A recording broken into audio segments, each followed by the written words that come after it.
Hey Dan, Yeah. so I'm gonna cut this, let it run, but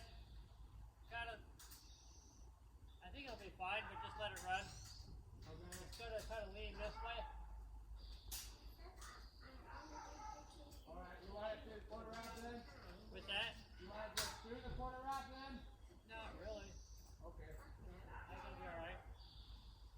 So just mostly kind of let it run. Alright.